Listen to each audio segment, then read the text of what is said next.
Hello and welcome to Spooning with me, Mark Wogan. Here you find us again at the Mount Street restaurant where Jamie Shears, the chef, has been cooking up a storm downstairs which will represent 2 spoons that I will be serving to my very special guest, blindfolded. We're just going to try and change their opinion. Now my guest this week is on career number 4. We've had corporate finance, newsreader, dancer, and now child therapist. Please welcome Kate Silverton. Hello. Hello. It's so nice to be here. Well, I'm glad you're pleased to be here, and hopefully we won't spoil that in the course. Yeah, I'm pleased about this bit. I'm not sure about that bit. No, this is all going to be lovely. All good. We're just going to challenge perceptions and also delight as well. Good. Now, I want to start at the beginning because what I didn't realise about you is you're an Essex girl. I am. I love an Essex girl. Do No, you? literally I do. My wife is from Essex. Where is she from? Woodford Green.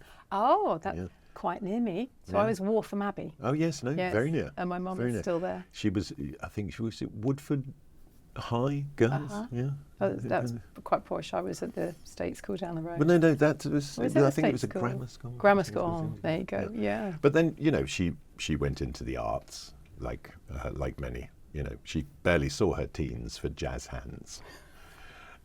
So, and what was interesting was, you grew up in Essex, and your dad was a cab driver Yeah. and a hypnotherapist. Yes. How does that work? Well, I guess that kind of ties in with me doing lots of different things. Yeah. So my dad, he had many careers. So he was in the Navy way back when, and then was a lorry driver, then London cabbie, who I have a great fondness for still. When I come to London, I see everybody out and about. Then he became a locksmith, Right. as you do, and then he retrained as a hypnotherapist. So not like in a sort of like I'm going to make you dance like a chicken hypnotherapist. Sort As of a therapist, yeah, curing- helping people give up smoking, children with anxiety, you name it. Because you are here obviously to talk about your book. There's still no such thing as naughty after your first book, which was There's No Such Thing as Naughty. Yeah. And one of the things I've never felt qualified to be is a parent. I don't know anyone that does. No. I mean, who trains us for it, right? No, there is no training. I mean, you've given us some pretty amazing tips throughout this, and we'll get to that later on. But that thing of, my dad always used to say, parenting is a series of mistakes, some worse than others. I can hear him saying that. But and yes, some of the mistakes he made were terrible, but we won't talk about those now. So you went and initially you studied child psychology at Durham University, didn't you? Yes. Yeah. So There was always something there around kids, and you always wanted to be a mum. Yes, and there's a big breath before that, because it was the one thing that I thought would elude me. Because when I was in my 20s, so yes, I absolutely love kids and had always seen myself as a mum. But then in my 20s, I was, as a reporter, covering the Bournemouth, it was the conference, Labour Party conference, and I suddenly became very unwell and was rushed to hospital, and I had a twisted ovarian cyst, which for anyone that's ever had that will know how excruciating that is, and life-threatening. So as an emergency operation, I lost my fallopian tube and one fallopian tube and ovary. And I just remember the doctor at the time sort of saying, I suppose trying to be very kind, but basically saying, get on with it if you want to have kids, because it might be difficult. And it really stuck with me. At that time, I was in my 20s, living the high life, lots of different lovely boyfriends, but no Mr. Right. And it played out. So as time went on, and I still hadn't met my Mr. Right, and he didn't come along until I was 35, I sort of knew that there might be a problem, and indeed there was. And so we spent the next sort of 4 or 5 years trying to conceive and failing and going through lots and lots of IVF. And on our wedding day, we'd made our peace with the fact that we wouldn't have children. Because we talked about before, I recall you doing a panorama on that subject, and you being very emotional within that documentary about sort of realising, I thought I was at peace with it, turns out I'm not, and I really want this. Yeah. But then, amazingly, you got it. Not once, but twice. Who knew? I mean, it's extraordinary, really, what happened, as you say. I think sometimes well, I know now as a therapist, we have to grieve that loss of what we've lost. And I think sometimes there's a shift that can happen, which we could talk about as a bit of a going off piece. But anyway, we got married. On the day that we got married, we said, a friend said to me, in life, you've got to make your bouquet with the flowers within your reach. And I thought, you know what, I've got my soulmate. You know, waited a long time. We were super, super happy, still are.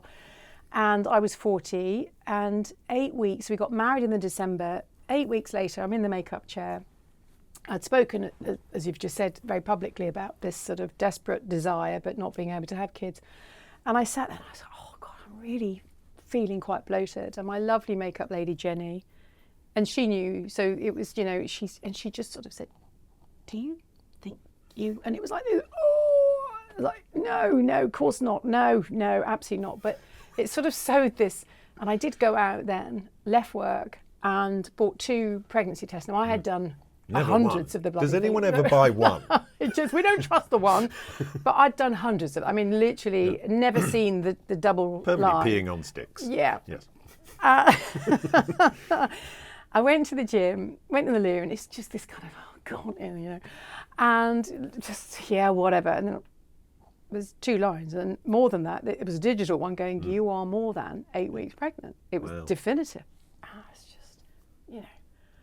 So it was an extraordinary moment of, I mean, I didn't even trust it then, but of course then the whole process goes. And anyway, so that's then, so I had clemency, amazing clemency, miracle, baby, and then just kept falling pregnant in my 40s. I fell pregnant twice more. I miscarried, sadly. And I was like, you know, literally in my 40s, it was like the universe said, yeah, go on, crack on. You can just, so all these doctors have said, no, it's never going to happen. And suddenly here I was with my very few eggs. And then I sort of just tempted fate again. I thought, right, sod it, let's just go for it again. Had a very nice night, one night. And not to shed too much information, but, you know, we're in a nice intimate setting. And I'd done this little sort of ovulation stick thing, and Mike sort of spotted it, and he was like, are we trying again? And I went, it's done. And I just knew that we were going to have a boy, and that was it. So that was I think that whole thing of, you know, because Susan and I went through a very similar thing trying to get Harry, and we feel very blessed that we have Harry. But there is that thing of when you sort of let go, nature takes over. And when you're put in that position that you were as a woman in your 20s and Susan was as a woman in her early 30s, like, it's not going to happen naturally, I'm afraid to tell you, your world falls apart. And I think it just takes you a period of time to put you back together. And, you know, there's so much element of that in the book as well, of sort of what I took from the book, and I have a terrible habit of folding over pages, which seemingly is very bad form with the book, but it's about you being right in yourself. Not I'm right, but get yourself right, and balance. Everything else stands a much better chance. Then this lovely relationship blossomed, and you carry on working at the BBC as one of the main faces of BBC News for years. And then we're fast forwarding a little bit, because what I want to do is get to where you are today, which is you then just decide, I'm done with that. Yeah. And you study how to be a child therapist. How did that, when was the decision? Was it based on, you know, you looked at what BBC were offering you as a contract and going forward, you thought, I'm not into that? Or was it just literally like this calling that happened? A bit of both. There was multifaceted. You know, there was a lot of stuff going on. There'd been the whole equal pay thing, which I'd been really involved with. Number of things really, and I was working on a weekends. I was doing the Saturdays, which again, as a parent, you think, well, actually, do you know what? How much longer do I want to do this? And you know, and I had the opportunity to do Strictly, which I'd turned down loads of times before because it was all very serious. And I thought, do you know what? I'm at a point in my life where I can say yes to this. And I think there was this element of, I'm going to go out, leave the party while the going's good. I'm always a big believer Always in leave just, them wanting more. Yes. And just so I thought I could do Strictly and actually use the profile that Strictly gives me to do what I really wanted to do. So I was working behind the scenes as a volunteer with a lot of children's charities anyway. So I was working with families. So it was in my blood, as it were. And I think, well, I know becoming a parent really inspired me to be learning more. And I was talking and interviewing lots of psychiatrists and neuroscientists and psychotherapists about, when you have a baby, you're like, what is it meant to be this hard? So I was benefiting from all their advice. So there was this whole shift going on of, I really want to help share some of the wisdom that I've been gifted.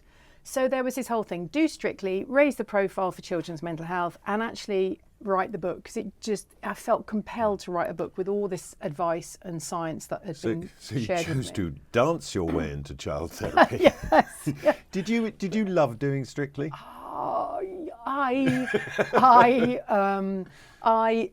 It was exquisite and excruciating in equal measure. So a bit like parenting. Yes. Or writing a book. I'm not a natural performer, so I loved, children in need and all that business. I kind of loved doing that because it was silly. I don't mind being silly, but going out and having to, on that Saturday night, that was my palms. I mean, I didn't even know feet could sweat. Because I don't know about you, I miss the newsreader bit on children in need. Yes. They should bring that back. I agree. Because the thing I feel about newsreaders is that because they're stuck in such a sort of rigid position, particularly I think if you're a BBC newsreader, you have to present yourself in a certain way. Yeah. That to see people as who they are is sort of thing. I recently had the pleasure of interviewing Clive Myrie. Saw that, yeah. Which, what a fantastic individual. Yeah. And a bright, intelligent, lovely man. Yeah. That you just don't know that from watching the news at 10. And it's nice to have that. Yeah, And the children in need thing that was always, everybody looked for, I don't understand why they stopped doing it. And all the newsreaders loved doing it, because it was a chance for them to express themselves in a different way. So you expressed yourself through the medium of dance. And what did you learn about yourself in that thing? Because you strike me as someone who's always looking to develop and change, and you understand the principle that we're all a work in progress till the day we die. What did you learn during that period? Great question. Well, I learned what it was to get super fit, which we both know about. I loved the body that I had from doing Strictly. That was amazing. I mean, I love dance, and obviously knowing what I know now from sort of neurobiology and everything is that dance, it brings us joy because it's doing great things for our brain. I love that. I loved that I could learn to waltz or foxtrot in a week. I mean, normally it would take you 1 hour. I felt very, very privileged. Well, you definitely didn't have 2 left feet. I mean, some people who go on there, you go, why on earth did you agree to do this? Yeah, but a little bit of rhythm.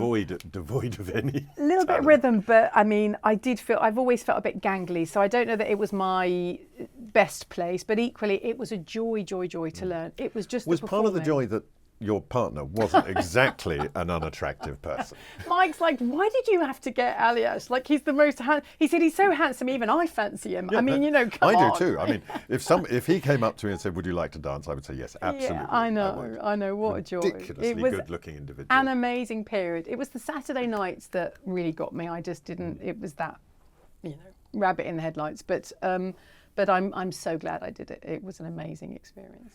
So you do that, and you're seeing it as a whole shift change towards going all the way back to what you started when you were 19. Yeah. Was it 19, round about 19 you were at Durham? Yeah. And did any of your, I always think, because I always worry about higher education and what it prepares you for and what you actually learn. Because I mean, I'm doing child psychology, why? Because I'm going to be a newsreader, or in your case, work in corporate finance. Yeah. How much of what you did at university played to what you then decided to do? Super question. Do you know what my best preparation was? And I will say it to everybody. I actually I've realised now I was 20 when I went, because I took 2 years out to travel. So I went off to Zimbabwe and Namibia and Botswana. I went to all these amazing places backpacking. And that was more formative for me. And it inspired me to actually go to Durham to read Arabic, which is what I initially did. Kind of realised I wasn't a linguist. And so I did change because it was sort of that. So then the psychology, I think all of that, the failures, the being able to study, being able to, you know, do dissertations and things like that. But I have to say, I've learned more now. So as a mature student, I mean, I had to obviously pass a lot of exams to qualify as a child counsellor, and I got a distinction in everything, whereas I got a 2-2 at Durham. So I don't know. Because maybe you were enjoying the student life a lot a as little well? bit too much, yes. And having taken 2 years off to travel around the world. Because you see, I don't have a qualification to my name, because I would say my teens were what would be described as a tad wayward. Yeah.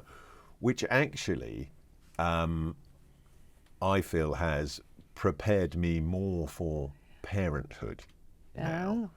So Susan and I constantly have this discussion, because Harry is now 17 and Susan gets worried about certain behaviours, and I always look at it and go, he's fine compared to me.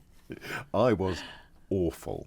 I mean, genuinely awful. But that thing of being, you know, what I loved about the book, I was definitively described as naughty throughout most of, still now, slightly, but, you know, that thing of trying to be heard or trying to be understood or whatever. And actually what you realise as you get older is, like, you don't need anyone else to, you need to understand you. But I think as a parent, if you can give your child a platform in which they feel like they're heard, they feel like they're seen, they feel like all this stuff, without getting into the position of sort of being a bit of a virtue signaler, which I think is also a terrible thing. What I love about the book is there is space in that to be all those different people, and you break it down really well with the lizard and the baboon. I mean, and the wise owl. Yeah. Now, a lot of my parenting I spend in baboon. Yes. Because as too many of us. Yeah. You know, but what I love about you is you admit, yeah, I'm in baboon a lot as well, because Harry, right, never liked leaving anywhere. Didn't like leaving the park. Didn't like leaving parties. And there is, I know that Susan once destroyed a child's umbrella against a tree with frustration, as she's there in the rain. He's just carrying on going, oh, I don't want to leave, and she can't get him to leave. No. And you That's feel... why I wrote the book, that one thing, because it's the frustration for us as parents. Yeah. But it is about the work you do on yourself, because we're of a similar generation. You're looking better on it than me, but we're of a similar generation. How is your parenting? As in my parenting with my kids? No, you when you were brought up. Oh, my dad was baboon. My dad was, I mean, both my parents, amazing. But were they taught about emotional regulation? Hell no. So, you know, my dad would go from flash to bang in an instant. Never hit us or anything, but there was a real whoa, you know. So my husband and I don't, you know, we try not to, because we do the shouting, because we realise what it did to us as children. And I think in recognising that if we have shouty parents or whatever, critical parents, whatever, the sort of wound in us can often get triggered by our children. So for my husband, for example, I talk about it in the book, that his trigger would be if the kids don't listen to him, because he never felt listened to. So that's the trigger. And if we recognise it's not my kids who are triggering me, it's actually their behaviour. That behaviour is triggering something in me. and I can recognise that actually I can then be more compassionate with that, bring it back down. But in the heat of the moment, if your kid's not leaving the park, if they're lying prostrate in sort of Tesco's because you haven't bought the right type of cereal, whatever it might be, forgiving ourselves in the moment, but also I talk a lot of the neuroscience and neurobiology in how to bring ourselves out of that baboon state really quickly so that then we can respond with calm. Explain the butterfly. Oh, yeah. Thing, the butterfly hug. Yeah, so we've got all sorts. So basically our nervous system, when we get triggered, we go our sympathetic nervous system, what I liken to a skydiver in mid-flight. Oh, we're up here and we're really like that. So to bring that down, we need to engage our parasympathetic nervous system, i.e. pull the P for parachute. And we can do that by a number of ways. Very, very quick one is to put your hands over your eyes and just take a really beautiful, big, deep breath. Well, I can do that with a blindfold for you later. But we can do that. And then the other one, if I mind the microphone, but is just what was called, and it was developed by two psychotherapists who were helping children cope in the aftermath of a earthquake in Mexico. And you just do, it's a lot of sort of people talk about EMDR, but anything sort of bilateral now, you just bring your elbows up. Yeah, because the tappings become quite a bit. Exactly. So it all ties in. It's part of that, all bilateral. And so using our breath, but what I'm really fascinated with, because it's all very well going, oh, do the butterfly hug.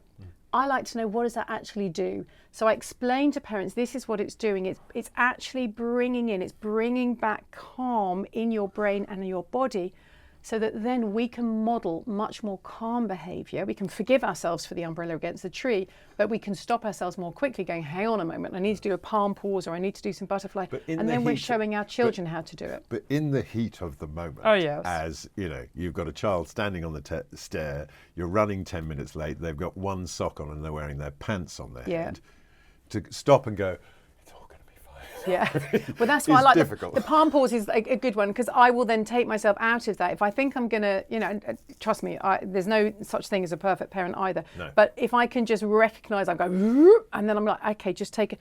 I'm like, hold that corpse-thawler. I would literally say to my kids, I'm just going to have a beat. I will go do a quick palm pause and then come back. And it can be enough. But it's recognising what's going on. Why is my child doing this that can help us? It takes practice and takes time. I'm not saying this is a quick fix overnight. But things that I talk about in the book, SAS, Stop Snot, all these different, really quick, because I'm a parent myself and I've written it as my children are that age, so I get it. Well, that's what I like as well, and you're quite happy to point out your own failings, and Mike's. Yeah. I don't know if but obviously there's sections of the book where you've allowed him to write it in his words rather than report it. If you read this properly, I believe it doesn't just help your child. It helps you, and it is about helping you first, so that it's that old cliche of like, how can you love someone else if you don't love yourself? But all those cliches are there for a reason. In a sense, it's like, get yourself right, you've got a better chance of getting your kids right. Yeah, because if we're balanced and calm, we can then tap into our natural ancient intuition. So when you were saying earlier about parents trust your own, we can't really trust our own intuition if we're stressed, but we absolutely can when we take our own stress down, because we can parent, right? Yep. We, of course, with our imperfections, but you can't parent when you're in baboon. But when you can bring yourself down and know how to do that. I mean, it's taken me 200 years in therapy to be able to write that book. I've actually done that. I am passionate about helping adults as well as I have been helped myself, and I think it's hugely valuable to know this stuff for us. But as a child therapist, do you find, you'll meet the kid, you'll identify what the issues are. The next thing you want to do is meet the parents, right? So I meet the parents. I will. Almost in all cases, because it's really important. And I work now with parents. I've just qualified to work with the parent and child, which is just the most beautiful experience.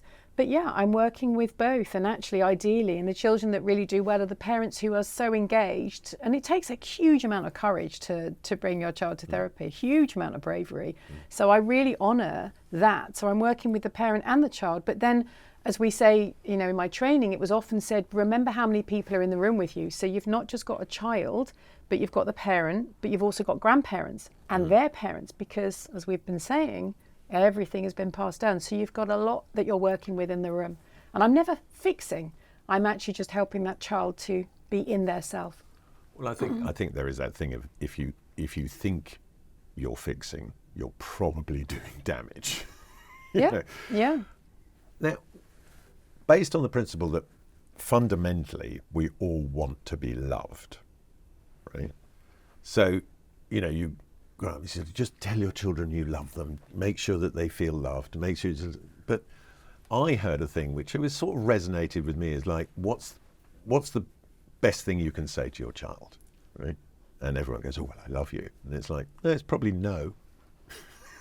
You know, where do you stand on that? Because no is a difficult word to get right almost. Yeah, I mean, I suppose I think of it as having boundaries because all children need to feel loved, safe and understood. And safety comes from knowing where the boundaries are. So if I'm a child and I come in here and I might be a bit nervous, so it might make me run around a bit, which I explain, that's the lizard brain driving sort of, or what I liken to a lizard. You know, is this safe? The same as a puppy would do. Well, if as a parent, I let my child do that because I understand that they're just needing to, their brain is like going, it's new, I don't know what's going on here. What does that do? Who are you? Fine, we've had the 5 minutes. Now we're going to come and we have a boundary that now I'm not going to start tipping this sugar over your lap. So I'm going to start to put boundaries in, because if children don't have boundaries, the world can actually feel less safe. Because I don't know where I could run off the end of the earth if my mum is not going to tell me what I can't do. So you're right. It's about sort of telling our children, it's not that I say yes to my kids the whole time, but I'll explain where the boundaries are. This is what I expect of behaviour. This is how... And they operate within that. So I like to think that I'm saying yes more often than I'm saying no, but it's the boundaries that I think really help children to feel held. And it's sort of, for me, that safety is as important as anything. So down here, because as regular listeners will know, when somebody comes on the podcast, prior to coming on, they answer a questionnaire: food loves, food hates, guilty pleasures, all that kind of thing. And what I felt from the answers to your questionnaires is there's two sides to the food you. The one that wants to be virtuous and good and eat the right things, and then there's this other side that's just like, yeah, but I love Eat me chocolate. Exactly. So the first thing I made you, and I made these for the first time, are kale crisps. Great. Okay. Okay. Now, all the team here today have tried these in Yeah. advance, not the ones in there. They haven't spat them back. I'm trying to read your faces. No, don't read their faces. Now, what do you think? This is my first attempt at a kale crisp. Yeah. Please tell me what you Okay. think. Crispy crisp. They look good. Oh, yeah. Now, they all, without exception, said they were too salty. Are they too salty? They're quite salty, but I like them. You see? But you've got I like you've salt. got your salty drink to quench. I like those. Thank you. The salt Thank gives you. it a nice kick. Thank you to you for you liked them, didn't you? You didn't think they were too salty. You thought they were too salty. And Johnny, well, you know, Okay, I need you to show me, 'cause I don't Johnny do the this, producer's got a questionable palate anyway. So You're gonna have to show we me always how take you, what he says with a pinch of salt. A large See, they're just pinch. like crisps. They are. They're very nice. I'm sold on them. I should be making them again. It's really good. I mean, I did think about going down the lazy route where I threw them just straight in a deep fat fryer, but I did them properly over thing, because then you're sort of in Chinese restaurant seaweed territory. Yeah. And did you sort of You massage. all You've got to the- massage the oil in with the And did salt. you find it a pain to get rid of all the stalks? Because I often get a bit... I just ripped it You off. just ripped it off, yeah. Just ripped it off. Good. Well, I'm glad we succeeded there. Now, down here, we have a bit of a challenge for you. Not too much. So Oh, there's the virtuous side of you wants to eat that, yeah. which is, oh, I love dark chocolate. I can't stand dark No, chocolate. yeah, cool. I like ghetto chocolate. Right, yeah. I like proper, you know, full of See, I'm sugar. not keen on that. You're not keen on that? What about that one? My kids love that. So sorry, I haven't got you your go-to chocolate. No. What is it? Well, so it would be that, but in the sort of, if I'm feeling virtuous, I'll do less than 70. The caramel salt dark, that's my sort of virtuous, slightly. I love the Lindt bunnies. You know the bunny? That's my go-to. I think really all you are is in posh ghetto there. Yeah, You know, yeah, it is posh let's ghetto. face it, Yeah, but posh ghetto, I like that. They've taken some quite sugary chocolate, formed it into the shape of a bunny, and wrapped it in gold. Yeah. So I've got something I've wrapped in gold here. So playing to that, have a go on those. Tell me what you think about one. Am I going sweet before we go Well, into you the know, I savoury? gave you a bit of. You can always counteract it with my very salty. I wish I. So no. What? I would normally sit and savour this, and I'm really upset that I can't just sit and suck it. Can we? Can you Got just time? chat? Yeah, I'll chew it. I will I'll tell chew. you what. While you're doing that, Yeah, go I will. on. I will go. I will. So you see the pages I folded down. Screen time, social media. The other one I loved was. This is so good. They are good, aren't they? So salted caramel balls. Because you said you love anything with caramel. Oh, yeah. Carry on. Yeah. I'm just Sorry. gonna enjoy. Yeah, have another one. I mean, because I can go to the other bits in the book. Yeah. You know, and as we talked about, connection is really important. My other thing that I loved was, where is this bit here? Where is it? Oh, things that kids say, and then responding to big, painful statements. When your kids are horrible to you, and trying to manage your own thing. I mean, this happened to me quite recently, where Susan was talking to Harry about something, and he was quite stressed about something, and she said, "Well, why don't you talk to Dad about that?" And he went, "Well, I would do, but it doesn't have to go on." And my initial reaction is, "Go on, you ungrateful little turd. I'm giving you gold here. You should be grateful that this." And then he just realised, yeah, he's 17. He doesn't want to hear a word I have to say, unless it's in very short form or based in choice. So what I try and do now is, if I think he's going down the wrong route, is I just give him choices. I say, look, you could do this, you could do that. He said, you decide. Perfect. You decide what you want. So your next book, I was thinking about the title, because you've done 0 to 5 and then 5 to 12, right? So there's still no such thing as naughty as this one. Yeah. And I was thinking, what would 12 to 18 look like, and what would the title? Have you got it? I've You're got it. writing it already. Yeah. Well, I mean, I've still got PTSD after writing that. I mean, so I've told the publisher I need to have a bit of a break, and I also like to write at the same. Well, you need your own age children to grow up, because otherwise you go, oh, it's all fine. Then I hit the teenagers, going, oh, I never knew. So no, I mean, I'm getting a bit of it now, and I completely recognise. I mean, Clemency would tell me if I'm talking too much, and actually, when we're talking, what we're doing is we're engaging the prefrontal cortex, which requires quite a lot of work, which is why, and actually for teens, we want to be going in and under and working, and it's kind of a lot more in the body, like how does it make us feel? But it's lovely when we do give them choices, because then we're allowing their wise owl, as I call it, the prefrontal cortex, to kind of just mull it over for a bit without feeling bombarded.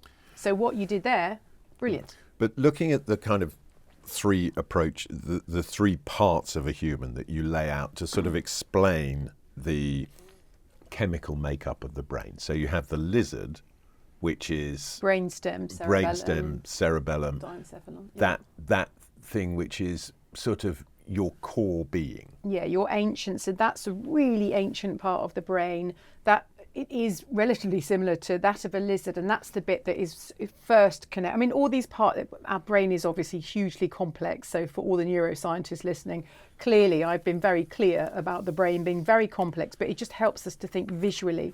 And this part of the brain, or these parts of the brain that I liken to a lizard, is what drives our fight, flight, freeze, faint response, which is where we're like, if somebody came running into this room now saying fire, that would be the first response. It's connected to our nervous system. And then further up, I imagine these animals living in a tree. Further up on the first branch is the baboon, which we can all recognize. That's our much more limbic brain, the emotional brain, where the amygdala is housed. So that's the bit that processes emotions and fear. And that's the bit that all parents will recognize. I'm a regular baboon. And then up in the top of the the tree, it sits our wise owl, the prefrontal cortex, and she's really got that lovely big picture perspective. Now hold She on a can sort second. of go- Why is, I read that. I wanted to take track with this. Yeah. In the book, the Yeah. wise owl is a she. Yeah, good point. There's no he. You can have a he if you Yeah. want one. I've I got- just see her yeah. as a she. She's quite wise, and yeah, it's Yeah. a good point. No. The baboon's a he. But I thought about that, and I went, Yeah. oh, it's interesting that she. It's interesting to see. And then I thought about myself as a parent, and the first point of wise owl has invariably come from my wife. I'm still in baboon. So then I thought, yeah, actually the she bit's completely Yeah, right. I mean, I could call them all they, but whatever. So, so she, wise out, has that, and he has that bigger picture perspective, and basically, and I imagine her. So when we're stressed, when our lizard is in, fight, flight, and the baboon's beating his chest, that she swoops down and scoops them both up in the comfort of her wings and says, everything's going to be okay. And if we need to join forces and do something and take action, she also will be the galvanizing force. But that's what we call vertical integration. There's a wonderful neuropsychiatrist, Dan Siegel, and he talks about vertical integration. And we can think of then our brain and our body just being beautifully aligned. It's not that we won't have disappointment and excitement and sadness and anger. It's that we can regulate ourselves in that moment, and that is health. I mean, I say that mental health for me is, can I manage my stress and can I regulate my emotions? It doesn't mean to say that I don't feel sad sometimes. It doesn't mean to say that I won't feel angry.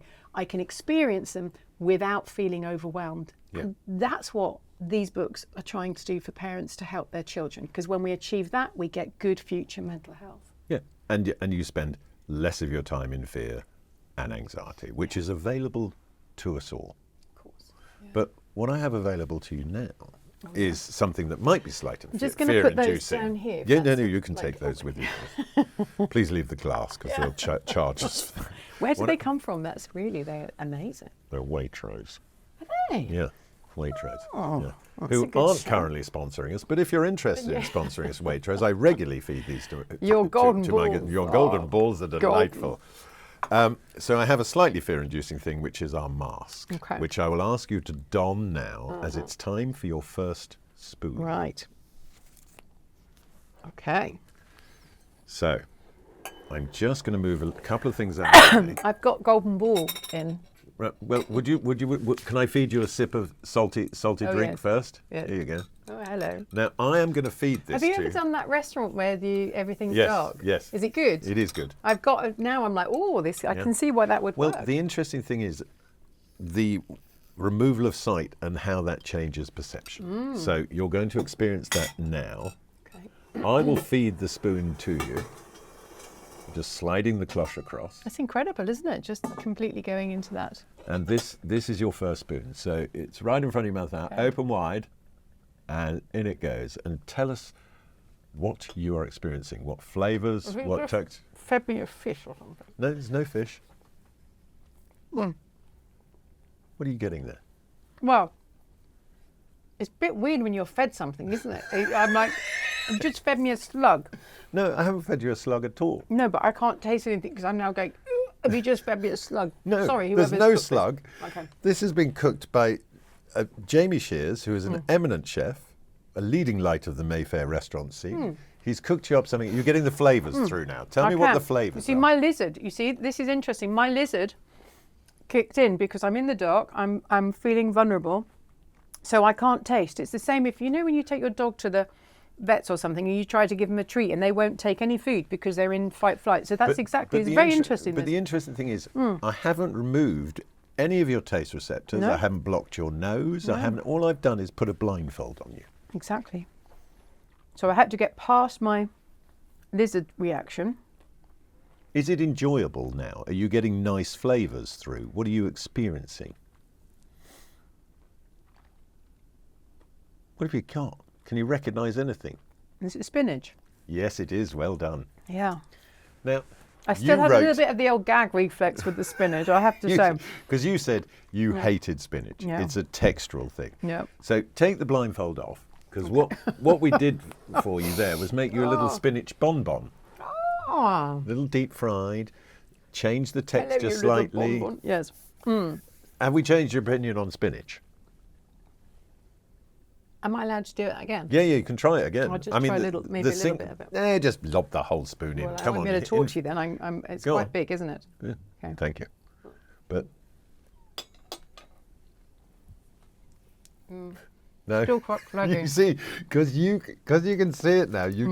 Your face is completely different without the mask on. The way your mouth is approaching it, everything is very different without the mask on. My God, there's so many double entendres here, but we're not going to do that. But what are you feeling now? Like, could you eat more of that? If I was served that, I'd be like, that's quite nice. There's something about the claggy, slug-like. Slug-like. Slug with Oh, crunch. Jamie will be pleased. His Slug. claggy, slug-like spinach bonbon. It's weird though, isn't it, texture? Texture is very different. Sight plays a major part in how we perceive texture. And the crunch is good. I like the crunch. It sort of stops that from... Yeah, I mean, I wouldn't say it's my ultimate all-time favourite, but it's... What percentage have we changed your perception? Or do you now need another golden ball? Actually, well, having said that, I would try to opt for that over the golden ball because it did taste healthier. Yes, it is Clearly. marginally healthier, but it is deep fried. And Yeah. as I say, very little knife isn't improved by deep frying. No. Well, look, I cannot thank you enough for being brave enough to take on the blindfold and the spoons. The book, There's Still No Such Thing as Naughty. I loved it. I thought it was so good. I thought it can teach you something, even if you aren't a parent, in terms of just looking after yourself and making sure that life's a bit easier and simple in these complex times we live in. But thank you so much for taking part. Thank you to you. It's it been was great. such a joy to meet you. That is it for this week on Spooning. I will, of course, be joined next week by another special guest who will be cooked up spoons by Jamie Shears and the team here at the Mount Street restaurant, so thank you to them. We are available wherever you get your podcasts from and on YouTube. So, if you feel so inclined, do please leave a 5-star review and subscribe and just tell everyone that you think it's great. Massive thanks to Kate Silverton for taking part. And of course, until next week, stay beautiful.